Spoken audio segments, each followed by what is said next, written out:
Hello friends, back to the basics channel में आप सभी का स्वागत है। दोस्तों, इस चैनल पर हम लोग एक शुरुआत करने जा रहे हैं जिसके तहत आपको प्रीलिम्स के लिए हेल्प प्रोवाइड किया जाएगा। अब ये हेल्प क्या है? इस हेल्प के अंतर्गत मैं आपको यूपीएससी प्रीलिम्स को बिना किसी डर के क्रैक करने में हेल्प करूँगा। अब देखिए, बिना किसी डर के हेल्प आपको यूपीएससी एग्ज़ाम क्रैक करना है, दैट डज नॉट मीन कि बिना किसी मेहनत के आपको एग्ज़ाम क्रैक करना है। मेहनत आपको करना पड़ेगा। मेहनत क्या करना है? तो यूपीएससी प्रीलिम्स के लिए जो बुक्स हैं वो मैंने आपको बताए हुए हैं। ठीक है, सबसे पहले तो एनसीईआरटीज़, स्पेशली हिस्ट्री के लिए और ज्योग्राफी के लिए, तो उन बुक्स को आप पढ़ेंगे और उसके बाद आपको एमसीक्यू खूब सारे सॉल्व करने हैं। ठीक है, तो सबसे पहले तो सब्जेक्ट वाइज आपको बुक्स पढ़ना है और सब्जेक्ट वाइज एमसीक्यूज आपको सॉल्व करना है। एमसीक्यूज सॉल्व कराने में मैं आपकी खुद मदद करूंगा। यहाँ पर मैं अपने चैनल पर प्लान कर रहा हूँ कि प्रीलिम्स आने से पहले पहले तक खूब सारे एमसीक्यूज मैं आपको खुद सॉल्व कराऊँ लाइव। एक क्वेश्चन सामने आएगा, उसको उसके राइट आंसर्स तक हम लोग पहुँचने की कोशिश करेंगे। इस प्रोसेस में हम लोग को क्या क्या नॉलेज हमारे पास होना चाहिए, क्या क्या नॉलेज बेस होना चाहिए, प्लस क्या क्या स्किल्स हम लोग यूज करेंगे, ये भी हम लोग सीखेंगे। ठीक है, तो आइए चलिए शुरू करते हैं। आ, मैं अपने बारे में एक छोटा सा इंट्रोडक्शन दे दूं। मेरा नाम है आनंद मोहन और मैं अभी तक यूपीएससी के 3 अटेम्प्ट्स दे चुका हूं। दोस्तों, तीनों अटेम्प्ट्स में मेरा प्रीलिम्स आसानी से हो गया। 2021, 22, 23 का तो मेंस के रिजल्ट का मैं वेट कर रहा हूँ और 2022 वाले परीक्षा में मेरा मेंस भी क्लियर हो गया था। इंटरव्यू वाले प्रोसेस में कुछ मार्क्स के कारण मेरा फाइनल सिलेक्शन नहीं हो पाया था और 2023 में मैं फिर से प्रीलिम्स दिया, मेरा प्रीलिम्स हो गया। मैं मेंस दिया, मेंस का रिजल्ट आना अभी बाकी है। तो लेट्स सी क्या होता है। चलिए, अभी हम लोग डिस्कस करेंगे stone age, Indus valley civilisation और ब्रॉन्ज एज के ऊपर एमसीक्यूज। तो चलिए देर किए बिना स्टार्ट करते हैं। सबसे पहला क्वेश्चन है द तेरी साइट्स ऑफ थुत्तुकुड़ी इन तमिलनाडु। थुत्तुकुड़ी एक न्यू नेम है टूटीकोरिन का। टूटीकोरिन हालांकि अ, एक रीजनल नेम नहीं है। ये ब्रिटिशर्स जिस वर्ड को भी बोल नहीं पाते थे उस वर्ड को वो लोग चेंज कर देते थे। जैसे आपने सुना होगा रविंद्रनाथ टैगोर। अब किस इंडियन का सर नेम या टाइटल टैगोर होता है? आप सोचते होंगे, और नहीं सोचते होंगे तो सोचिए, सोचना जरूरी है। तो एक्चुअली उनका नाम टैगोर नहीं था, TAGORE, टैगोर नहीं था। उनका नाम था ठाकुर। ठीक है, अब सोचिए, ठाकुर को कोई ब्रिटिश बोलेगा तो किस तरह से बोलेगा? ठाकुर, टैगोर, ठाकुर, मतलब इस तरह से चेंज होते होते ये ठाकुर टैगोर में बदल गया। मैं बस ये बोलना चाहता हूँ। उसी तरह से टूटी कोरिन वो लोग नहीं बोल पाते थे, तो मतलब थुट्टू कोडी वो लोग नहीं बोल पाते थे, तो इस कारण से उसका नाम टूटी कोरिन कर दिया। तो चलिए, इस तरह की इन्फॉर्मेशन मैं आपको बताते रहूँगा तो आपको उसका भी फायदा होगा। बाकी हम लोग आते हैं तेरी साइट्स पर। तेरी साइट्स जो थूथुकुडी, तमिलनाडु और विशाखापट्टनम इस समय पाया जाता है, bear evidence of microlithic tools thus indicating the presence of mesolithic age in south India. ठीक है, तो मेसोलिथिक एज जो है वो क्या है? 3 टाइप के स्टोनेज है। पैलियोलिथिक यानी सबसे पुराना जो पाषाण युग है, फिर मेसोलिथिक यानी बीच का मध्य पाषाण युग, और फिर नियोलिथिक यानी नव पाषाण युग। तो ये मेसोलिथिक जो एज है यानी बीच का पाषाण युग, उसकी खासियत है माइक्रोलिथिक टूल्स। माइक्रोलिथिक टूल्स क्या है? छोटे स्टोन के छोटे छोटे टूल्स। ठीक है, उसको माइक्रोलिथिक टूल्स बोलते हैं। तो मेसोलिथिक एज जब भी आए सामने, तो आपको कुछ याद हो ना हो, कम से कम माइक्रोलिथिक टूल्स ये आपके ध्यान में आ ही जाना चाहिए। ठीक है, तो ये तेरी साइट्स जो है तमिलनाडु का, वो मेसोलिथिक एज से रिलेटेड है। ठीक है, अब यहाँ पर पूछ रहा है कि यहाँ पर तेरी का क्या मतलब है। ये जो तेरी साइट्स है, तो इसका क्या मतलब है? तो मैं आपको बता दूं, तेरी साइट्स जब भी है तो आप ऐसे समझना, तेरी डून्स, तेरी डून्स या तेरी ड्यून्स। ठीक है, तेरी साइट्स क्या है? तेरी ड्यून्स है। ठीक है, तेरी ड्यून्स यानी सैंड ड्यून्स। ठीक है, और विशाखापट्टनम वगैरह में सैंड आपको कहाँ मिलेगा? तो विशाखापट्टनम वगैरह में सैंड आपको मिलेगा कोस्टल एरिया में। ठीक है, तो कोस्ट, अब इसका अब ऑप्शन देखिए, a site having successive traditions of prehistoric culture, ये गलत है। Hilly landscape characterised by basalt rocks. Basalt rocks आपको डेक्कन में मिलेगा। ठीक है, यानी इधर कर्नाटक और महाराष्ट्र वाले रीजन में। तो ये भी इसको गलत काट दीजिए। ठीक है, site which has been extensively studied by archaeologist, ये सब अपने मन से बनाया हुआ ऑप्शन है। इसका राइट ऑप्शन है option C, a coastal landscape caused by sand dunes. ठीक है, टेरी साइट्स को ही हम लोग टेरी ड्यून्स भी बोलते हैं। तो अगर आपको ये याद रहा, टेरी साइट्स को टेरी ड्यून्स भी बोलते हैं, और टेरी ड्यून्स यानी सैंड ड्यून्स। ठीक है, तो इससे आपको ध्यान में रहेगा कि सैंड, और सैंड कहाँ मिलेगा आपको, विशाखापट्टनम वगैरह में। तो विशाखापट्टनम में सैंड मिलेगा समुद्र के किनारे, तो उसको आप बोल सकते हैं coastal landscape caused by sand dunes. चलिए आगे बढ़ते हैं हम लोग। फर्स्ट क्वेश्चन हो गया, आप इसका एक्सप्लेनेशन पढ़ लीजिए। ठीक है, मैं ज़्यादा देर रुकूंगा नहीं, आप वीडियो पॉज करके पढ़ना। ठीक है, आगे बढ़ते हैं। अब देखिए ये नेक्स्ट क्वेश्चन है, with reference to the chalcolithic culture consider the following statements. दोस्तों आपको याद रखना है, पहले तो ऑर्डर, किस ऑर्डर में चीज़ें आ रही हैं इंडिया में। पैलियोलिथिक, फिर मेसोलिथिक, फिर नियोलिथिक, ये 3 एज आ गए। फिर इसके बाद आता है इंडस वैली सिविलाइजेशन, जिसको कि ब्रॉन्ज एज बोलते हैं। और उसके बाद आता है चाल्कोलिथिक कल्चर। चाल्कोलिथिक कल्चर का मतलब है जिसमें स्टोन प्लस कॉपर हो, यानी कॉपर स्टोन एज इसको बोलते हैं, कॉपर स्टोन एज। दोस्तों इंडिया से बाहर कहीं पे भी copper stone age bronze age से पहले आया है, क्योंकि ये चाल्कोलिथिक जो है ना वो लेस डेवलप्ड होता है ब्रॉन्ज एज से। ठीक है, लेकिन इंडिया में खास बात यह है कि ब्रॉन्ज एज पहले आपको देखने को मिलता है, यानी इंडस वैली सिविलाइजेशन पहले देखने को मिलती है, उसके बाद में चाल्कोलिथिक कल्चर आती है। ठीक है, तो ये सारे इन्फॉर्मेशन आप ध्यान में रखिएगा। बाकी देखते हैं क्वेश्चन क्या पूछ रहा है। तो with reference to the chalcolithic culture consider the following statements. The chalcolithic people extensively used burnt bricks in their settlements. ठीक है, आगे देखते हैं। The chalcolithic people used a large number of small sized stone tools known as microliths. ठीक है, the rate of infant mortality in the chalcolithic settlements was very high. चलिए third statement से देखते हैं। चाल्कोलिथिक यानी एक स्टोन एज है, stone copper stone age है। तो क्या उस एज में ऐसे सोच करके देखिए कि इन्फेंट मोर्टेलिटी रेट हाई होगी या लो होगी? हाई होगी ऑब्वियसली। ठीक है, तो थर्ड स्टेटमेंट सही है।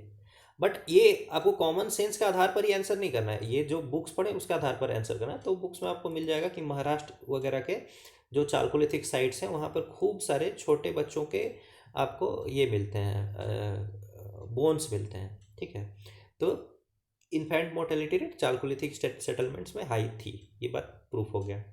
अब दूसरा स्टेटमेंट हम लोग देखते हैं कि chalcolithic people used a large number of small size stone tools known as microliths. अब देखिए माइक्रोलिथ्स कहाँ से शुरू हो गया? मेसोलिथिक एज से ही माइक्रोलिथ शुरू हो गया। तो क्या माइक्रोलिथ आगे यूज होना बंद हो जाएगा? नहीं, बिल्कुल बंद नहीं होगा। जब तक भी स्टोन एज चल रहा है, यानी चाल्कोलिथिक एज भी क्या है? स्टोन प्लस कॉपर एज है, तो स्टोन एज अभी भी कंटिन्यूड है, तो यानी वो माइक्रोलिथ्स अभी भी इसमें भी देखने को मिलेगी। तो हाँ, दूसरा स्टेटमेंट सही है। पहले स्टेटमेंट पर आइए, the chalcolithic people extensively use burned bricks in their settlements. नहीं, ये गलत है। देखिए बर्न्ड ब्रिक्स का ज़्यादा यूज ब्रॉन्ज एज में देखने को मिलता है, यानी इंडस वैली सिविलाइजेशन में तो देखने को मिलता है, लेकिन उसके आगे वाले सिविलाइजेशन में, हालांकि ये सिविलाइजेशन बाद में आई है लेकिन उसे लेस डेवलप्ड है, और उस एज में आपको बर्न्ड ब्रिक्स देखने को नहीं मिलते हैं दोस्तों। ठीक है, यानी बहुत ज़्यादा मात्रा में एक्सटेंसिवली देखने को नहीं मिलते हैं, थोड़ी मात्रा में देखने को मिलते हैं लेकिन बहुत ज़्यादा मात्रा में देखने को नहीं मिलते हैं। तो फर्स्ट स्टेटमेंट आपका गलत हो जाएगा। तो इसका ऑप्शन देख लीजिए बी, यानी 2 एंड 3 ये करेक्ट हो जाएगा। अब आप इसका एक्सप्लेनेशन पढ़ लीजिए दोस्तों, 1 मिनट 1.5 मिनट 2 मिनट पॉज करके इसको अच्छे से पढ़ लीजिए, बट लार्जली हम लोग डिस्कस कर चुके हैं। आइए नेक्स्ट क्वेश्चन पर आते हैं। With reference to the pottery traditions in India consider the following statements. The iron age in north India coincides with the painted greyware culture. देखिए आयरन एज शुरू होता है 1000 BC के आसपास, और 1000 BC के आसपास जो पॉटरी जो इंडिया में पाई जाती है, नॉर्थ इंडिया में पाई जाती है बेसिकली, उसको पेंटेड ग्रे वेयर कहते हैं। तो फर्स्ट स्टेटमेंट एक्चुअली ट्रू है। फिर देखिए, the northern black polished ware culture is associated with the age of Mahajanapads. Mahajanapads का टाइम लाइन है 600 BC। ठीक है, 600 BC। और नॉर्दर्न ब्लैक पॉलिश्ड वेयर जो पॉटरी है उसका भी टाइम लाइन यही है एक्चुअली। तो ये सेकेंड स्टेटमेंट भी आपका सही हो गया दोस्तों। दोस्तों आप क्या कीजिएगा, जितने भी पॉटरी हैं जैसे ऑचर कलर्ड पॉटरी, तो वो किससे रिलेटेड है, यानी किस टाइम में वो देखने को मिलता है, तो वो आपको पता चलेगा कि वो चालकोलिथिक पीरियड में देखने को मिलता है।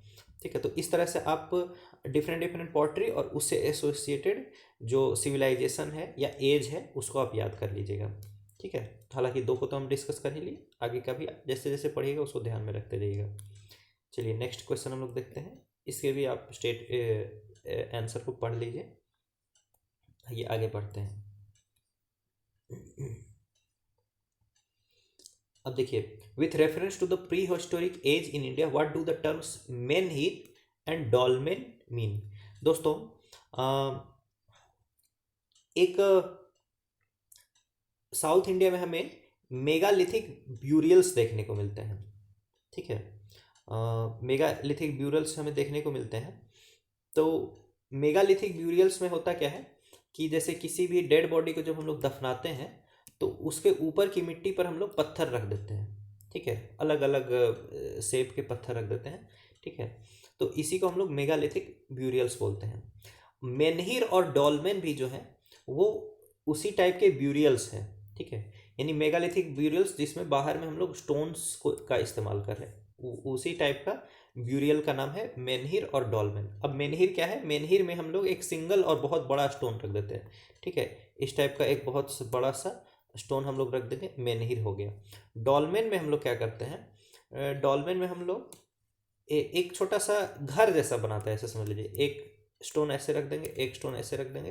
ठीक है, और इसके ऊपर एक फ्लैट स्टोन रख देंगे। ठीक है, मतलब एक शेड बन गया। ठीक है, और इस शेड के नीचे ये जो जमीन है यहाँ पर डेड बॉडी को दफना देंगे। ठीक है, तो मेनहिर और डॉलमेन क्या हो गया, फॉर्म्स ऑफ मेगालिथिक ब्यूरियल्स हो गया। होपफुली आप समझ गए होंगे। चलिए आगे आ जाइए, बाकी इसके आप एक्सप्लेनेशन को पढ़ लीजिए। आइए नेक्स्ट क्वेश्चन पर चलते हैं। Which of the following animals were represented in sculptural art of Indus valley civilisation.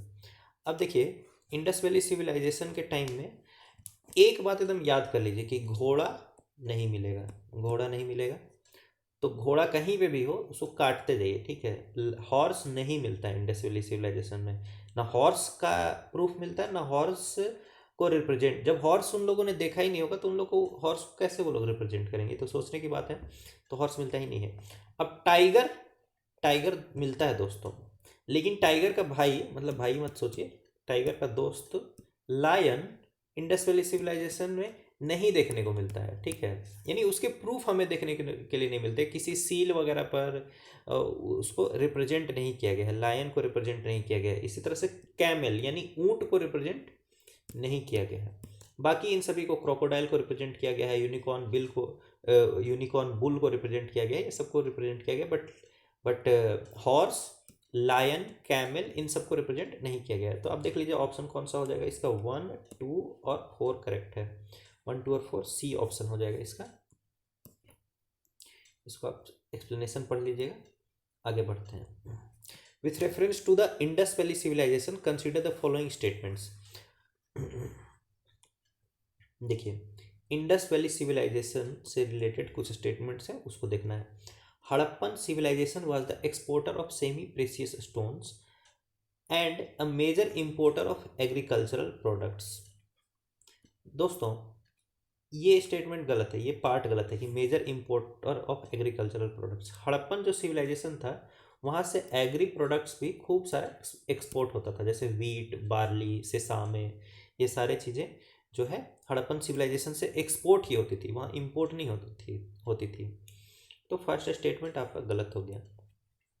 The Harappan people produced enough copper ore to export it to its contemporary Mesopotamian civilisation. Again ये statement भी ही गलत है, क्योंकि Harappan people जो है वो copper को एक्सपोर्ट नहीं करते थे, कॉपर को वो लोग इम्पोर्ट करते थे। कहाँ कहाँ से इम्पोर्ट करते थे, एक तो खेतरी से इंपोर्ट करते थे, खेतरी राजस्थान में है, तो चलो खेतरी से जो आया कॉपर उसको इंपोर्ट अगर हम लोग ना भी माने, तो इसके अलावा हम लोग ओमान से भी इंपोर्ट करते थे।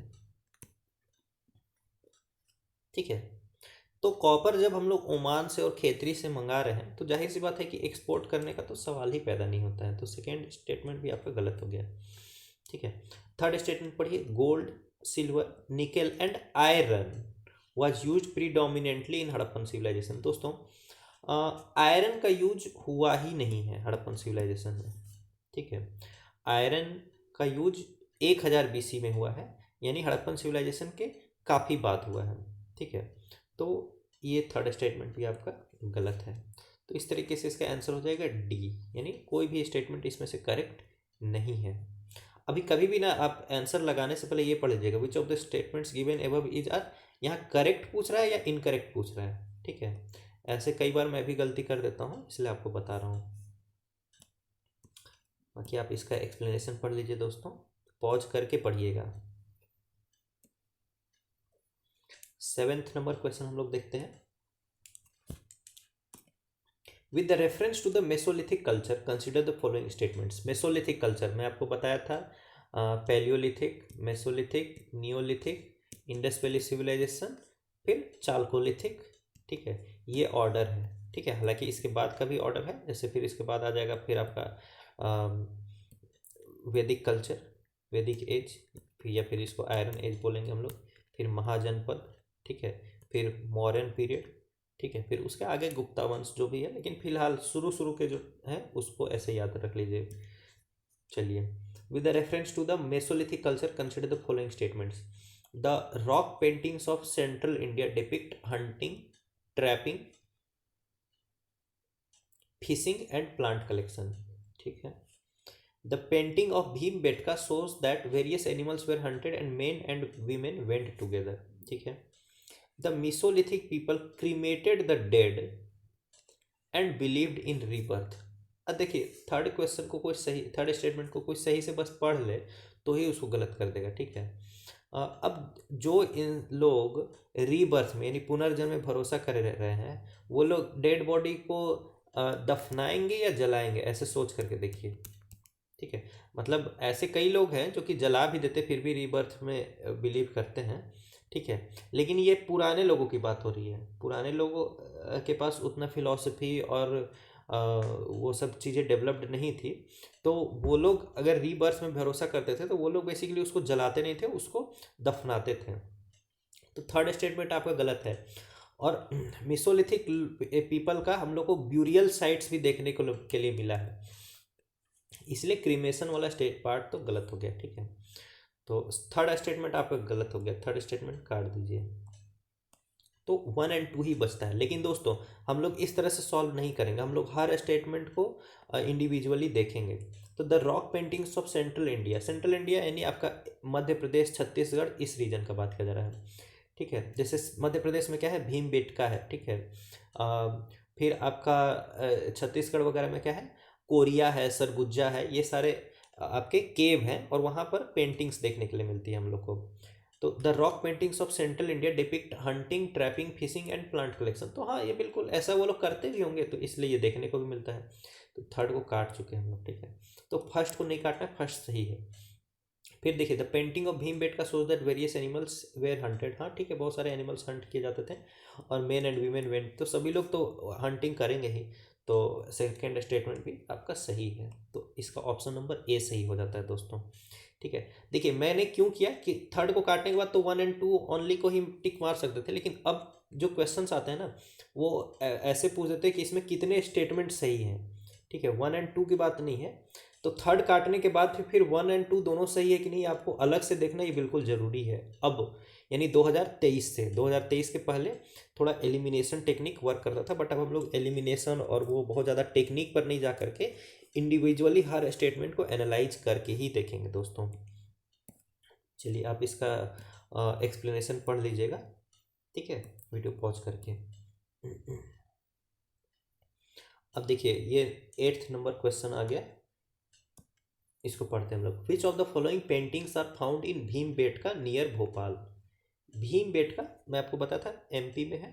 ठीक है, तो इसमें से कौन कौन, भीमबेटका में कौन कौन सी पेंटिंग्स देखने के लिए मिलती है? हंटिंग की मिलती है, डांसिंग की मिलती है, फिशिंग की मिलती है। अब वो लोग कुकिंग करते थे, अब सोच करके देखिए, जो पाषाण युग के लोग हैं, पैलियोलिथिक एज के लोग हैं, वो लोग क्या खाना पका करके खाते होंगे? तो बिल्कुल नहीं। तो जो काम वो करते नहीं थे उसकी पेंटिंग वो लोग नहीं बनाएंगे। तो 2 नंबर को काट दीजिए, 2 नंबर को काट दीजिए। तो ऐसे भी 1, 3, 4 को हम लोग देख चुके हैं, वो तीनों सही है। तो इसका ऑप्शन बी हो जाएगा, बी ऑप्शन। इसका एक्सप्लेनेशन आप पढ़ लीजिए दोस्तों। 9th नंबर क्वेश्चन को देखते हैं हम लोग। इन the context of ancient history of India, ठीक है, प्राचीन भारत की बात की जा रही है। Which of the following statements is are correct? Beginning of agriculture, animal domestication and permanent residence were built in the neolithic period. तो ये बिल्कुल सही स्टेटमेंट है। देखिए, फिर आपका पैलियोलिथिक, मीसोलिथिक और फिर नियोलिथिक। नियोलिथिक एज नवपाषाण युग में ही क्या शुरू होता है? एनिमल डोमेस्टिकेशन, यानी जानवरों को पालतू बनाना। फिर एग्रीकल्चर, एग्रीकल्चर में आपको जैसे वीट वगैरह या फिर कॉटन का सबसे पहले जो मेहरगढ़ साइट है वहाँ देखने के लिए मिलता है, ठीक है। और उसके बाद परमानेंट रेजिडेंस भी इसी पीरियड में देखने के लिए मिलते हैं, ठीक है। तो ये फर्स्ट स्टेटमेंट आपका बिल्कुल सही है। फिर देखिए, due to surplus production in agriculture large villages came to exist and began the cultural development in the neolithic period.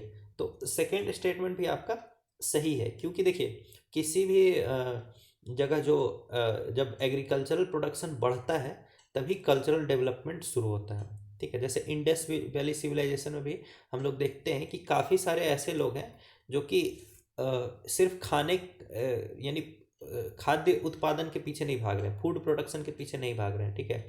तो कहीं ना कहीं उनकी जो फूड की नीड्स है वो कोई और लोग पूरा कर दे रहे हैं। तो फिर वो लोग जो है ज्वेलरी बना रहे हैं, ठीक है, बीड्स बना रहे हैं, ट्रेड कर रहे हैं। और काम तभी हो सकता है जब एग्री प्रोडक्शन जो है वो थोड़ा सफिशिएंट क्वांटिटी में हो जाए। तो सेकेंड स्टेटमेंट भी आपका बेसिकली यहाँ पर सही है। तो इसका सी आंसर हो जाएगा दोस्तों। 1 और 2 बोथ करेक्ट, ठीक है। इसका आप जो है एक्सप्लेनेशन अच्छे से पढ़ लीजिएगा, ठीक है। इसको बार बार मैं क्यों बोल रहा हूँ पढ़ लेने के लिए? आंसर तो अब तक तो हम लोग पहुँच गए हैं, बट जब आप इसको पढ़िएगा तो इससे आपको और भी छोटे छोटे बहुत सारी चीज़ें सीखने को मिल सकती है। चलिए 10th नंबर पर हम लोग आते हैं। Consider the following statements regarding Indus valley civilisation, ठीक है। Millet are found from the site of Gujarat, ठीक है। गुजरात में मिलेट्स के हम लोग को प्रूफ दिखाई देते हैं, ठीक है, ये सही लग रहा है। फिर देखिए, cattle, sheep, cow and horses and pig bones are found at Harappan sites. देखिए दोस्तों, मैं आपको पहले बता देता, घोड़े का कोई प्रूफ नहीं मिलता है हम लोग को, ठीक है। तो इसको सेकेंड को काट देना सही होगा। Harappan people ate fish and plant products. Obvious सी बात है कि जो जो हड़प्पन पीपल समुद्र के या नदी के किनारे रहते होंगे लोग फिश तो खाते ही होंगे और बाकी प्लांट प्रोडक्ट्स खाते थे, ठीक है। तो थर्ड ऑप्शन आपका सही है। तो फर्स्ट और थर्ड आपका सही है और सेकंड गलत है। तो इसका आंसर हो जाएगा डी, ठीक है। फिर आप इसका एक्सप्लेनेशन पढ़ लीजिए, आगे बढ़ते हैं हम लोग। Consider the following statements regarding the Harappan civilisation. They were located on semi arid lands and required irrigation. बिल्कुल सही स्टेटमेंट है कि सारे हड़प्पन जो सिविलाइजेशन के जो टाउन्स हैं वो सेमी एरिड लैंड्स हैं। इंडिया में हरियाणा, पंजाब, राजस्थान, गुजरात, ठीक है, इधर देखने के लिए मिलता है। और पाकिस्तान में आपका मिलता है कराची, इस रीजन के आसपास में, थोड़ा बहुत अफगानिस्तान तक जाता है, ठीक है। तो ये सारा रीजन आप देखोगे तो ये बेसिकली सेमी एरिड लैंड्स हैं, ठीक है, और वहाँ पर इरिगेशन की रिक्वायरमेंट थी। अब देखिए, Dholavira was equipped with a system of water reservoirs. तो ये सेकेंड स्टेटमेंट भी आपका सही है दोस्तों। धोलावीरा में हम लोग को वाटर रिजर्वायर्स देखने को मिलते हैं। तो इसका बेसिकली सी स्टेटमेंट सही हो जाएगा, सी ऑप्शन सही हो जाएगा। इसको आप पढ़ लीजिएगा, ठीक है। अब देखिए, आपको ये भी ध्यान में रखना है कि जैसे धोलावीरा में वाटर रिजर्वायर्स मिला, ठीक है, तो कौन कौन से हड़प्पन साइट से हम लोग को क्या क्या मिलता है ये भी आपको दोस्तों याद रखने की कोशिश करनी है, ठीक है। तो आपने नोट्स बनाई होगा तो उसको पढ़िएगा। अब हम लोग 12th नंबर क्वेश्चन पर आ गए हैं। With reference to the ancient history of India, ठीक है, the word shamans refer to. अब समन कौन लोग थे? जो एंशियंट हिस्ट्री में समन उनको कहा जाता था, जो लोग जैसे आप कोई बीमार हो गया या कोई किसी के घर में भूत आ गया, ठीक है। अब देखिए भूत आना होते हैं नहीं होते ये सब डिबेट में हम लोग को नहीं पढ़ना है, लेकिन उस टाइम में तो मानते थे लोग कि चलो भूत प्रेत आत्मा चुड़ैल ये सब होते हैं। तो उससे दूर करने के लिए जो लोग अलग अलग टाइप के रिचुअल्स करते थे उन लोगों को ही हम लोग शमन बोलते हैं, ठीक है। तो इसका स्टेटमेंट बी जो है ये इसका सही है, सीधा आप देख लीजिए। With reference to the ancient history of India the word shaman कौन थे? तो men and women with healing, ठीक है, एंड मैजिकल पावर्स, ठीक है। एकदम सिंपल, इसमें कोई भी और ऑप्शन देखने की जरूरत ही नहीं है हम लोगों को, ठीक है। आप इसका पढ़ लीजिए एक्सप्लेनेशन। बाकी नेक्स्ट क्वेश्चन पर हम लोग चलते हैं। अभी देखिए ये थोड़ा सा डिफिकल्ट क्वेश्चन लग रहा है। Which of the pairs given above is are incorrectly matched? तो इस बात का आपको ध्यान रखना दोस्तों, इनकरेक्टली मैच्ड पूछ रहा है या करेक्टली मैच्ड पूछ रहा है। तो देखिए पशुपति सील जो है वो क्वार्ट्ज पर बनाई गई है क्या? तो नहीं, ये गलत है। पशुपति सील स्टीएटाइट पर बनाई गई है। स्टीएटाइट, ज़्यादातर सील्स स्टीएटाइट पर ही बनी हुई है। उसके अलावा भी है मटेरियल्स जैसे कॉपर गोल्ड सिल्वर सब कुछ है, लेकिन ज़्यादा से ज़्यादा जो सील्स हैं वो स्टीएटाइट पर ही मिलती है। तो पशुपति सील भी स्टीएटाइट पर ही मिलती है। डांसिंग गर्ल क्या कॉपर का बना हुआ है? नहीं, डांसिंग गर्ल ब्रॉन्ज का बना हुआ है दोस्तों।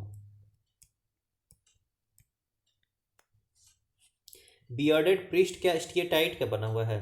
तो दोस्तों ये बिल्कुल सही है, बियर्डेड प्रिस्ट स्टीएटाइट का बना हुआ है। मेल टॉर्सो क्या ब्रॉन्ज का बना हुआ है? अब देखिए ये सारे क्वेश्चंस तो हम लोग डिस्कस कर ही रहे हैं, लेकिन अगर आपने एनसीईआरटी ठीक से पढ़ी होगी, एनसीईआरटी और दूसरी बुक में एनसीईआरटी आपने ठीक से पढ़ी होगी, तो इस सब के आपको फोटो ध्यान में आएंगे। तो आपको पता चला जो डांसिंग गर्ल है वो बिल्कुल हल्का सा ब्लैक येलो का कॉम्बिनेशन वाला है, तो ये आपको ध्यान में आ जाएगा कि हाँ ये तो ब्रॉन्ज लग रहा है। मेल टॉर्सो देखेंगे तो आपको तुरंत याद आ जाएगा ये तो रेड रेड कलर का था, ठीक है। तो आपको याद आ जाएगा कि वो रेड सैंड स्टोन का बना हुआ है, तो ब्रॉन्ज का तो नहीं बना हुआ है, रेड सैंड स्टोन का बना हुआ है। तो बेसिकली बात हो गया यहाँ पर कि 1, 2 और 4 जो है वो इनकरेक्टली मैच्ड है, तो इसका ऑप्शन बी सही हो जाएगा। चलिए नेक्स्ट क्वेश्चन पर हम लोग आते हैं, इसका आप लोग एक्सप्लेनेशन पढ़ लीजिए। 14th देखते हैं। Consider the following statements regarding trade during the Indus valley civilisation. Copper was obtained from Magan another name for Oman. मैंने आपको बताया कि कॉपर जो है वो लोग ओमान से इंपोर्ट करते थे, इंडस वैली सिविलाइजेशन के लोग, ठीक है। तो ये तो बात सच है कि कॉपर को ओमान से इंपोर्ट किया जाता था, लेकिन अब यहाँ पर एक क्वेश्चन ये आएगा कि क्या ओमान का ही नाम मैगान भी है? तो बिल्कुल ओमान का एक नाम मैगान भी है, ठीक है। और वो कौन सा नाम है जो मेसोपोटामियन लोग यूज करते थे? मेसोपोटामिया सभ्यता और इंडस वैली सभ्यता का टाइम एक ही है। अब मेसोपोटामिया के लोग जो है ओमान को मैगान बोलते थे, देखिए ओमान को क्या बोलते थे? मैगान। बहराइन को वो लोग बहराइन को बोलते थे दिलमंद, दिलमंद। और हड़प्पा को यानी इंडस वैली सिविलाइजेशन को वो लोग बोलते थे मेलुहा, मेलुहा। एक बुक आपको ध्यान में आई होगी, इमोर्टल्स ऑफ मेलुहा, तो वहाँ पर वो मेलुहा हड़प्पन साइट के बारे में ही बोला जा रहा है, ठीक है। हड़प्पन लोगों को ही मेलुहा बोला जा रहा है। तो अब देखिए मैं ये ऐसे नहीं बता रहा हूँ, मेसोपोटामिया के लोग तो और पता नहीं क्या क्या चीज़ों को क्या क्या बोलते होंगे, उससे मतलब नहीं है हम लोग को। अब पूरा मेसोपोटामिया कल्चर पर हम लोग को नहीं जाना है, लेकिन ये सारे जो नाम है ना ये आपको एनसीईआरटीज में दिए हुए हैं, इसलिए आपको ये जानना जरूरी है। ओमान को मैगान बोला जाता था, बहराइन को दिलमंद बोला जाता था, ठीक है, और इंडस वैली के लोगों को मेलुहंस बोला जाता था, ठीक है। तो इसलिए ये 3 नाम आप याद कर लीजिए। तो हाँ पहला स्टेटमेंट आपका सही हो गया दोस्तों, copper was obtained from Magan another name for Oman, तो yes first statement is true. Harappans use boats and ships to facilitate trade, बिल्कुल सही बात है। आपको लोथल में डॉकयार्ड भी देखने को मिलता है, ठीक है, यानी जहाँ पर बोट्स वगैरह को मतलब डॉक करते थे, रुकते थे। तो हाँ, वो लोग ट्रेड के लिए बोट्स और शिप्स को यूज करते ही होंगे। तो दोनों स्टेटमेंट यहाँ पर आपके सही हो जाएंगे। आंसर हो जाएगा सी।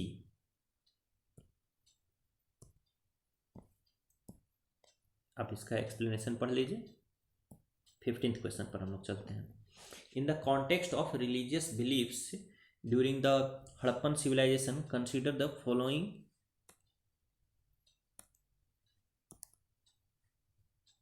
स्टेटमेंट्स। ठीक है, हड़प्पन सिविलाइजेशन के लोगों का रिलीजियस बिलीफ पर बात किया जा रहा है। Worship of phallus and female sex organs was present. ठीक है, people of Indus civilization believed in ghosts and evil forces and used amulets as protection against them. ठीक है, the seals found in the Harappan civilization are devoid of images of trees. ठीक है, पहले तो जिसको छांटना है उसको छांट दीजिए, थर्ड स्टेटमेंट को छांट दीजिए कि क्या हड़प्पन सील्स पर पेड़ नहीं दिखाई देते थे। तो ये गलत बात है। हड़प्पन सील्स कुछ ऐसे थे जिसमें पेड़ भी दिखाई देते थे। तो थर्ड स्टेटमेंट इसका गलत हो गया, ऑप्शन कट कर दीजिए। अब बचा फर्स्ट और सेकेंड। दोस्तों फर्स्ट और सेकेंड दोनों स्टेटमेंट बिल्कुल सही है कि फैलस का वर्शिप जो है आपको फैलस यानी लिंग जिसे बोलते हैं। ठीक है, जैसे शिवलिंग है तो वो भी क्या हो, फैलस हो गया। ठीक है, तो फैलस और फीमेल सेक्स ऑर्गन्स का वर्शिप वहाँ पर होता था। ठीक है, क्योंकि वैसे चीज़ें हम लोग को देखने के लिए मिलती है। तो फर्स्ट स्टेटमेंट बिल्कुल सही हो गया। और people of Indus valley civilisation believed in ghosts and evil forces and used amulets as protection against them. जो सील्स देखने के लिए मिलती है ना, उस सील्स में एक होल देखने के लिए मिलता है। तो इससे ये पता लगता है कि इस होल में वो लोग धागा बांध करके उसको गले में या हाथ में बांधते होंगे। और ऐसी चीज़ों का प्रयोग किस लिए होता है, भूत को भगाने के लिए, इविल फोर्सेस को दूर रखने के लिए। तो हाँ, सेकेंड स्टेटमेंट भी बिल्कुल सही है। तो इसका 1 और 2 सी आंसर करेक्ट हो जाएगा दोस्तों। इसका एक्सप्लेनेशन आप पढ़ लीजिए। अब 16th पर आते हैं हम लोग।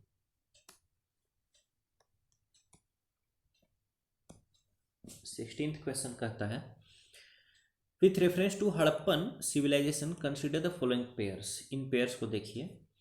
धोलावीरा में हम लोग को मिला है one of the longest Indus inscription. ठीक है, तो ये सही है। ठीक है, one of the longest Indus inscription हम लोग को धोलावीरा में मिलता है। लॉन्गेस्ट इंस्क्रिप्शन का मतलब जो इंडस वैली सिविलाइजेशन की जो भी लैंग्वेज थी उस लैंग्वेज में लिखा हुआ सबसे बड़ा इंस्क्रिप्शन हम लोग को धोलावीरा मिलता है।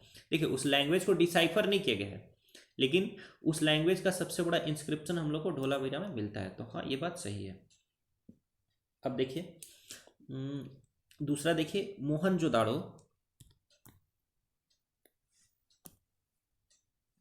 मोहनजोदाड़ो में बियर्डेड प्रीस्ट हमें देखने को मिलता है। ठीक है, तो ये भी बिल्कुल सही है। लोथल में हम लोग को बीड मेकिंग फैक्ट्री देखने के लिए मिलती है। बीड्स बनाते थे हम लोग, तो बीड्स की फैक्ट्री हमें लोथल में देखने को मिलती है।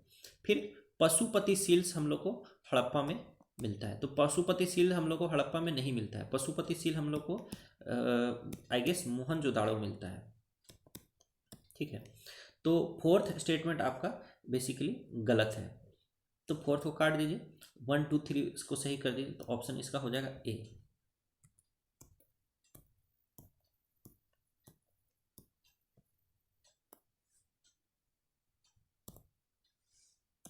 देखिए, पशुपति सील जो है is steatite seal discovered at Mohenjodaro, ना कि हड़प्पा। तो दोस्तों अब मैं आपको एक चीज़ रिक्वेस्ट करूंगा कि जहाँ जहाँ से जो भी मिला है उसकी आप लिस्ट बना ही लीजिए। ठीक है, जैसे कालीबंगन से क्या मिला है, चूड़ी मिला है, या खेत उपलब्ध आपको खेत मिला है। ठीक है, तो वो सारी चीज़ें इसका आप लिस्ट बना लीजिए और उसको याद कर लीजिए, क्योंकि आजकल डायरेक्ट क्वेश्चंस आ रहे हैं, वो एलिमिनेशन से होने वाले क्वेश्चंस नहीं आ रहे हैं। तो ऐसे में ये सारी चीज़ें आपको याद रखने से बेनिफिट होगा। चलिए नेक्स्ट क्वेश्चन को हम लोग देखते हैं। 17th नंबर क्वेश्चन है ये। Consider the following statements about the chalcolithic culture and Indus valley civilisation. तो चाल्कोलिथिक कल्चर और इंडस वैली सिविलाइजेशन के बारे में कुछ स्टेटमेंट्स है। आपको मैं बताया कि इंडस वैली सिविलाइजेशन के बाद आया है चाल्कोलिथिक कल्चर इंडिया में। तो both of them venerated the mother goddess, दोनों ही कल्चर में मदर गॉडेस की वर्शिप होती थी। तो ये स्टेटमेंट एक्चुअली सही है, ठीक है, क्योंकि इंडस वैली सिविलाइजेशन में मदर गॉडेस की जो मूर्ति है वो घर घर से मिलती है, और चालकोलिथिक कल्चर में भी हम लोग को मदर गॉडेस की वर्शिप के प्रूफ ऐसी मूर्ति के फॉर्म में मिलते हैं। तो फर्स्ट स्टेटमेंट बिल्कुल सही है दोस्तों। फिर देखिए, there is an absence of belief in the after life in the chalcolithic period, but this belief had gradually developed in the Indus valley civilisation people. तो आफ्टर लाइफ यानी मरने के बाद भी कुछ लाइफ होती है, कुछ जीवन होता है, ठीक है, या पुनर्जन्म होता है, ऐसा कुछ इस टाइप का कॉन्सेप्ट इंडस वैली सिविलाइजेशन के लोगों के पास तो था, पर चालकोलिथिक पीरियड के लोगों के पास नहीं था। ऐसा ये स्टेटमेंट कह रहा है, मैं नहीं कह रहा हूँ। तो ये बिल्कुल गलत कह रहा है, क्योंकि इंडस वैली सिविलाइजेशन के लोग भी आफ्टर लाइफ में बिलीव करते थे, तो चालकोलिथिक पीरियड के लोग भी आफ्टर लाइफ में बिलीव करते थे, क्योंकि वो लोग बॉडी को दफनाए हैं, तो बॉडी को दफनाने के साथ साथ कुछ घड़े में, मटके में वो लोग कॉपर और तरह तरह की ज्वेलरी वहाँ पर रखे हैं, ठीक है। तो इससे ये पता चलता है कि आफ्टर लाइफ में चालकोलिथिक पीरियड के भी लोग बिलीव करते थे। तो सेकेंड स्टेटमेंट आपका गलत हो जाएगा दोस्तों। फिर थर्ड पे आइए, both of them depict the presence of social inequalities. तो हाँ, बिल्कुल ये भी सही बात है, क्योंकि इंडस वैली सिविलाइजेशन में आप देखेंगे कुछ लोग तो सीटाडेल में रहते थे और कुछ लोग लोअर टाउन में रहते थे।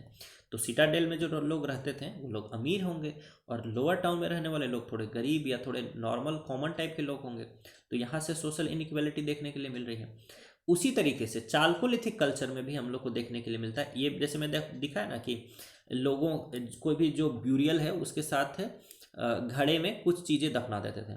तो घड़े में जब चीज़ें दफना रहे हैं, तो जो अमीर लोगों के का जो ब्यूरियल है उसमें बहुत ज़्यादा चीज़ें दफनाने के लिए मिलेगी, ठीक है, बहुत ज़्यादा ज्वेलरी वगैरह मिलेगी, और जो गरीब लोग हैं उनके साथ उतनी चीज़ें नहीं दफनाई गई है। तो इससे सोशल इनइक्वालिटी पता चलती है, ठीक है। तो चालकोलिथिक में भी और इंडस वैली सिविलाइजेशन में सोशल इनइक्वालिटी देखने को मिलती है। तो थर्ड स्टेटमेंट सही है। सेकेंड स्टेटमेंट गलत है, क्योंकि आफ्टर लाइफ में दोनों ही बिलीव करते थे, और फर्स्ट स्टेटमेंट सही है, क्योंकि दोनों ही सिविलाइजेशन के लोग मदर गॉडेस को वर्शिप करते थे। तो फर्स्ट एंड थर्ड करेक्ट हो जाएगा, option C is the right answer, ठीक है। आप इसका एक्सप्लेनेशन पढ़ लीजिए पॉज करके, आगे चलते हैं।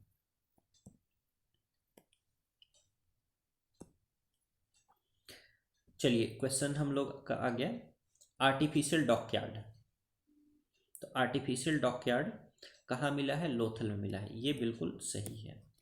साइन बोर्ड, वो अभी आपको मैं बताया था ना कि ढोलावीरा में सबसे बड़ा लॉन्गेस्ट इंस्क्रिप्शन मिला है, वो इंस्क्रिप्शन एक साइन बोर्ड का ही है। तो ढोलावीरा में साइन बोर्ड, ये भी सही है।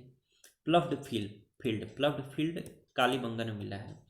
तो हाँ, बिल्कुल सही है। प्लव्ड फील्ड कहाँ मिला है? कालीबंगन में मिला है। फिर mother goddess sculpture, mother goddess sculpture Mohenjodaro मिला है। ये मुझे डाउट लग रहा है, ये मुझे लग रहा है ये हड़प्पा मिला है मदर गॉडेस। हालांकि आप इसको देख लीजिएगा, याद कर लीजिएगा।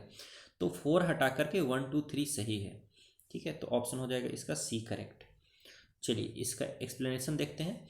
Artificial dockyard Lothal, sign board Dholavira, ploughed field Kalibangan, ठीक है। और मदर गॉडेस मोहनजोदाड़ो नहीं, हड़प्पा। फोर्थ गलत है, 1 2 3 सही है, option C is the correct answer. इसका एक्सप्लेनेशन देख लेते हैं। फोर्थ देख लीजिए, मदर गॉडेस कहाँ से मिला है? हड़प्पा से, हड़प्पा से मिला है मदर गॉडेस। तो वेरी गुड, इसका सी आंसर सही है। चलिए आगे हम लोग, इसका एक्सप्लेनेशन आप लोग पढ़ते जाइएगा दोस्तों, एक्सप्लेनेशन पढ़िएगा तो आपको उसका बहुत बेनिफिट होगा। देखिए, साइन बोर्ड जो है वही है लॉन्गेस्ट इंडस इंस्क्रिप्शन। कहाँ पर मिला है साइन बोर्ड या फिर लॉन्गेस्ट इंडस इंस्क्रिप्शन? तो वो ढोलावीरा में मिला है, ये मैं आपको बता दिया था। और डॉकयार्ड कहाँ मिला है? लोथल मिला है।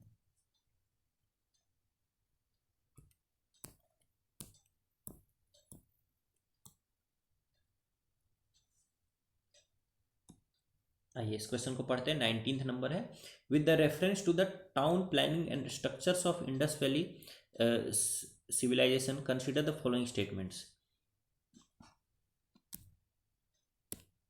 Consider the following statements. Citadel buildings were constructed on a mud brick platform and physically separated from the lower town by walls. तो ये बिल्कुल सही है। सीटाडेल जो है वो थोड़ा ऊंचा बना देते हैं, ठीक है। तो नीचे मड ब्रिक्स का एक प्लेटफॉर्म बना देते थे, ठीक है, और उसके ऊपर सीटाडेल बना देते हैं। और कई बार इस सीटाडेल को जो है वो बाउंड्री इसके चारों ओर बना दिया जाता था और लोअर टाउन नीचे रहता था, ठीक है। तो फर्स्ट स्टेटमेंट सही है।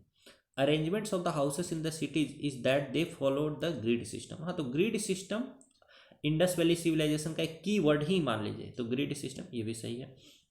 No window was found in the wall along with the ground level. देखिए, हड़प्पन सिविलाइजेशन के लोग जो है ना वो प्राइवेसी पे बहुत फोकस करते थे। तो जैसे ये दीवार है तो इसके नीचे कोई विंडो नहीं बनाते थे, विंडो बनाएंगे भी तो ऊपर बनाते थे, ठीक है, ताकि कोई ताक झांक ना कर ले अंदर। मान लो कपड़े पहन रहे हैं, नहा रहे हैं, धो रहे हैं, कुछ भी कर रहे हैं तो कोई देख ना सके, ठीक है। तो थर्ड स्टेटमेंट बिल्कुल सही, इसका ऑप्शन डी एन हो जाएगा। ये बिल्कुल इजी क्वेश्चन है, इसका एक्सप्लेनेशन आप लोग पढ़ लीजिए। चलिए आगे बढ़ते हैं। फिर से एक क्वेश्चन है, which of the following grains are found at Harappan sites. Wheat पाया जाता है, बार्ली पाया जाता है, सीसमे पाया जाता है, चिकपी पाया जाता है। तो चारों ऑप्शन इसके करेक्ट हो जाएंगे, D all of the above.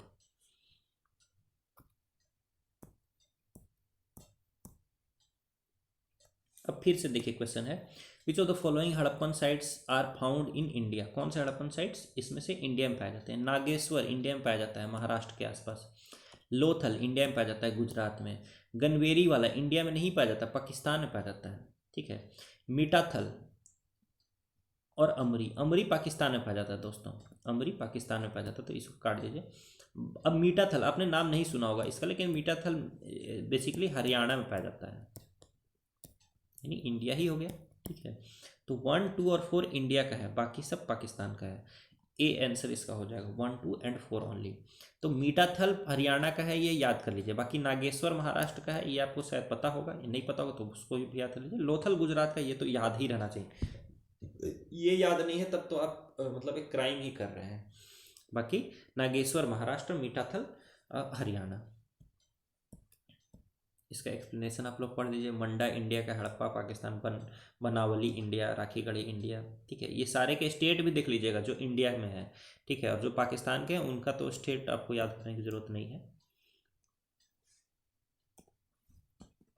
फिर देखिए, which of the following statements is are correct with reference to the agricultural practices of Indus valley civilisation, ठीक है। तो इंडस वैली सिविलाइजेशन लोग खेती करते थे, तो उनकी खेती से रिलेटेड कुछ क्वेश्चन है।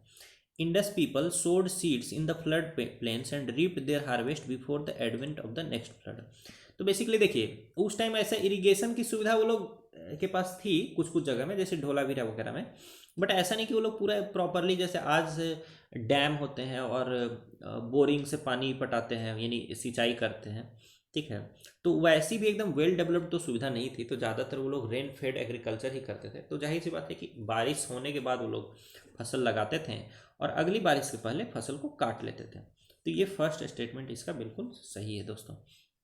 फिर देखिए, food grains were stored in huge granaries in both Mohenjodaro and Harappa. तो हाँ, ग्रेनरीज हम लोग को पाया गया है, बहुत बड़ा ग्रेनरीज मोहनजोदाड़ो में पाया गया है और हड़प्पा में भी ग्रेनरीज पाया गया है। तो हाँ, सेकेंड स्टेटमेंट बिल्कुल इसका सही हो जाएगा। तो ऑप्शन इसका सी करेक्ट हो जाएगा दोस्तों। तो 22 का सी। 23rd पर आते हैं हम लोग। Consider the following statements with reference to the neolithic age. Neolithic age के लोगों के बारे में कुछ स्टेटमेंट्स दिया गया है। तो neolithic age saw a man turning into a food producer from a food gatherer. तो बिल्कुल सही स्टेटमेंट है। नियोलिथिक एज की पहचान ही यही है कि नियोलिथिक एज से एग्रीकल्चर स्टार्ट होता है। तो पहले तो वो फूड गैदर करता था, ठीक है, और नियोलिथिक एज से वो फूड प्रोड्यूस करने लगा। तो फर्स्ट स्टेटमेंट सही है। फिर देखिए, neolithic age cultivated ragi, horse gram, cotton, rice, wheat and barley. तो ठीक है स्टेटमेंट, लगभग ये सारी चीज़ें वो लोग उगाते ही थे। फिर neolithic age people lived in circular houses which were made of mud and reed. तो ये भी सही है, क्योंकि वो लोग खेती करने लगे थे तो वो लोग अपने घर भी बनाने लगे थे, ठीक है, यानी घर बनाकर रहने भी लगे थे। तो ये भी स्टेटमेंट बिल्कुल सही है। तो थर्ड स्टेटमेंट भी सही है, 2 भी सही है, 1 भी सही है, 1, 2 एंड 3 इसका ए ऑप्शन सही हो जाएगा, 23 का ए। इसके एक्सप्लेनेशन को आप लोग पढ़ लीजिए दोस्तों। अब देखिए हड़प्पन सील से रिगार्डिंग कुछ स्टेटमेंट हैं। Harappan seals, the Harappan seals were mostly made of bronze. ये गलत है, मैंने आपको बताया था कि Harappan seals were mostly made of steatite. ऐसा नहीं कि ब्रॉन्ज के सील्स पाए ही नहीं गए, लेकिन मोस्टली मेड ऑफ ब्रॉन्ज, ये गलत है। The most frequent animals used on seals were one horn bull, the rhinoceros buffalo and tiger. तो हाँ ये सही है, मैंने बताया था ये तीनों चीज़ें वहाँ सील्स पर पाए गए हैं, तो सेकेंड भी सही है। तो इसका भी आंसर हो जाएगा, इसका आंसर हो जाएगा सी, बोथ 1 and 2 आर करेक्ट।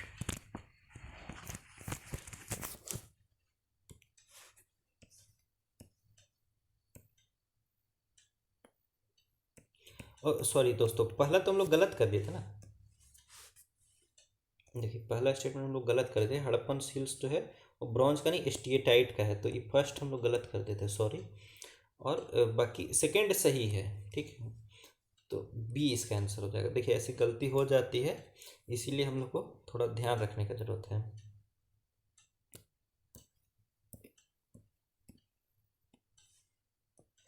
चलिए अब हम लोग 25th क्वेश्चन पर आते हैं।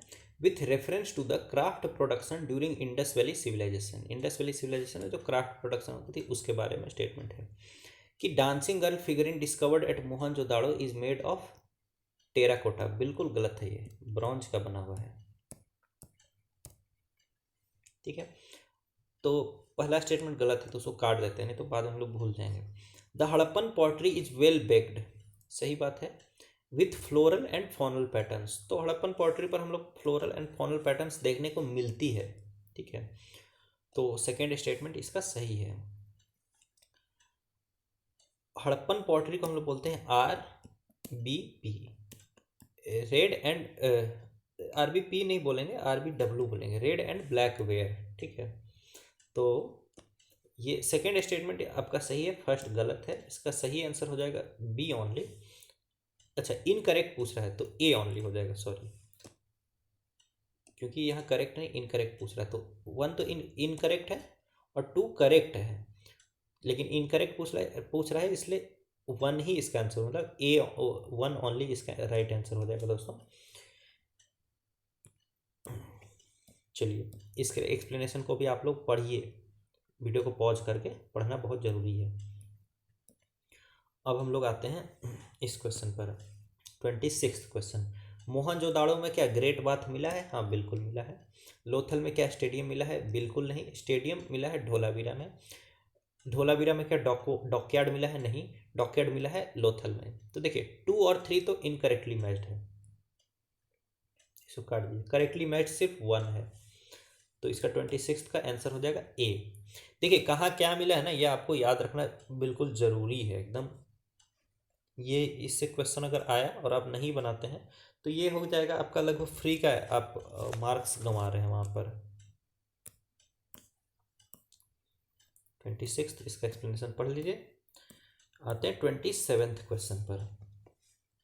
तो in the context of the Harappan civilisation consider the following statements. The inhabitants of this civilisation were well equipped with the potter's wheel and the stone art. अब दोस्तों देखिए इतने हम लोग डिस्कशन कर लिए, स्टोन आर्ट की बात ही नहीं आई, यानी हड़प्पन सिविलाइजेशन में स्टोन आर्ट हम लोग को देखने को नहीं मिलता है। पॉटर्स व्हील देखने को मिलता है, ठीक है, क्योंकि पॉटरी वो लोग करते थे और अच्छा बेक्ड पॉटरी भी वो लोग करते थे, तो पॉटर्स व्हील देखने को मिलता है, ठीक है। लेकिन स्टोन आर्ट ये बहुत ज़्यादा वहाँ पर डेवलप्ड नहीं थी। स्टोन आर्ट का मतलब स्टोन के ऊपर कोई फोटो वगैरह बनाना, पिक्चर बनाना, पेंटिंग बनाना, तो ये हम लोग को बहुत ज़्यादा well developed stone art Harappan civilisation में नहीं देखने के लिए मिलती है। हालांकि ये पार्ट सही है, पॉटर्स व्हील वाला पार्ट सही, बट स्टोन आर्ट वाला पार्ट गलत है, इसलिए स्टेटमेंट गलत हो जाएगा, ठीक है। It was a secular civilisation devoid of idol worship. तो क्या वहाँ पर आइडल वर्शिप नहीं होता था? तो आइडल वर्शिप होता था, तो ये सेकेंड स्टेटमेंट भी गलत है दोस्तों। तो 1 और 2 दोनों ही गलत है, तो इसका राइट आंसर हो जाएगा डी, नीदर 1 नॉर 2। अब देखिए इसका एक्सप्लेनेशन को भी आप पढ़िए बैठ करके, आंसर इसका डी है दोस्तों।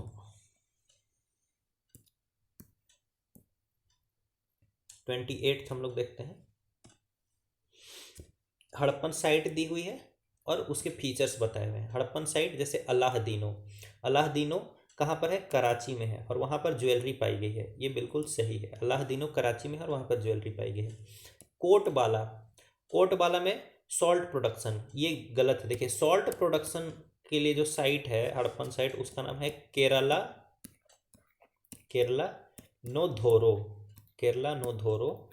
और एक केरला नोधोरो गुजरात में, ये नाम आपने नहीं सुना होगा तो इसको याद ही कर लीजिए, ये बहुत यूनिक नाम है। ये सब पूछेगा और आप नहीं बताएंगे, जिसके चांसेस हैं कि आप नहीं बता पाएँ, ठीक है। लेकिन अगर आज ये वीडियो देखने के बाद नहीं बताएंगे तो फिर आपकी गलती है। तो केरला नोधोरो गुजरात, गुजरात में यहाँ पर क्या मिला है? सॉल्ट प्रोडक्शन का एग्जाम्पल मिला। और आज भी गुजरात में आपको पता ही है कि सॉल्ट प्रोडक्शन होता है। तो ये सॉल्ट प्रोडक्शन कोटबाला में नहीं होता। कोटबाला में हम लोग को क्या मिला? कोटबाला में हम लोग को मिला फर्नेस। क्या मिला है? फर्नेस, यानी भट्टी, भट्टी, भट्टी क्या बोलते हैं उसको, भट्टी मिली है हम लोग को कोटबाला में, फर्नेस मिला है। बालू, बालू में गार्लिक मिला है, तो ये सही है। तो सेकेंड वाला गलत है, इसको काट दीजिए। फर्स्ट और थर्ड सही है, तो इसका राइट आंसर हो जाएगा ए, ठीक है। तो बालू साइट में हम लोग क्या मिला है? गार्लिक यानी लहसुन मिला है। अलाहदीनो कराची में है, यहाँ पर हम लोग को ज्वेलरी मिली है। कोटबाला में हम लोग को सॉल्ट प्रोडक्शन नहीं मिला है, फर्नेस मिला है। सॉल्ट प्रोडक्शन हम लोग कहाँ मिला है? केरला नोधोरो, जो कि गुजरात में है। ये एक ऐसा केरल है जो कि गुजरात में है दोस्तों, ठीक है।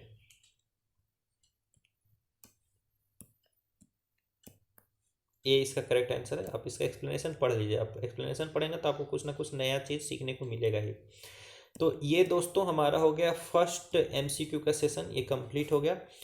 होपफुली आपको ये सेशन अच्छा लगा होगा, और अगर इस सेशन से आपको कुछ फ़ायदा हुआ है, जो कि मैं उम्मीद करता हूँ कि आपको इससे फ़ायदा होगा ही, तो आप हमारे चैनल को सब्सक्राइब कर लीजिए, ठीक है। और आप आगे से क्या करिएगा, जब हम लोग क्वेश्चन सॉल्व करते हैं तो जो एमसीक्यू सामने आता है, वीडियो पॉज करके आप उस एमसीक्यू के राइट आंसर खुद देने का प्रयास कीजिए, कि वो ए है कि बी है सी है, वो आप खुद देने का प्रयास कीजिए, और फिर मेरे एक्सप्लेनेशन और मेरे आंसर से उसको मैच करिए, ठीक है। तो इस तरह से करते करते करते करते धीरे धीरे एमसीक्यू सॉल्विंग स्किल आपकी एकदम पक्की हो जाएगी। लेकिन देखिए, अगर आपने रिसोर्सेस नहीं पढ़े हैं, जैसे ये जो एमसीक्यू हम लोग सॉल्व कर रहे हैं, इसको सॉल्व करने से पहले आपसे ये एक्सपेक्ट किया जाता है कि 6th क्लास से 10th क्लास तक की हिस्ट्री की आप एनसीईआरटी पढ़ लीजिए, ठीक है।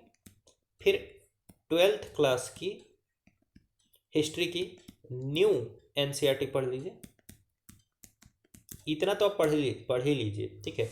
इसके अलावा आप 11th क्लास की हिस्ट्री की ओल्ड एनसीईआरटी पढ़ लीजिए, हिस्ट्री की ओल्ड एनसीईआरटी पढ़ लीजिए। देखिए हिस्ट्री के लिए इससे ज़्यादा और कुछ भी पढ़ने की ज़रूरत नहीं है। अगर इतना ही आप पढ़ लेते हैं, 12th की न्यू एनसीईआरटी, 6 से 10 तक की जो एनसीईआरटी अभी चल रही वो, और 11th की ओल्ड एनसीईआरटी, ठीक है। 6 से 10 तक की हिस्ट्री की न्यू एनसीईआरटी, 12th की न्यू एनसीईआरटी और 11th की ओल्ड एनसीईआरटी, इतना आप पढ़ लेते हैं। इसके बाहर से अगर क्वेश्चन आएंगे तो अगर आप सॉल्व नहीं कर पा रहे हैं तो कोई भी सॉल्व नहीं कर पाएगा, ठीक है। और मोस्टली चांसेस है कि इसके बाद आपके हिस्ट्री के जो क्वेश्चन है वो गलत नहीं होंगे।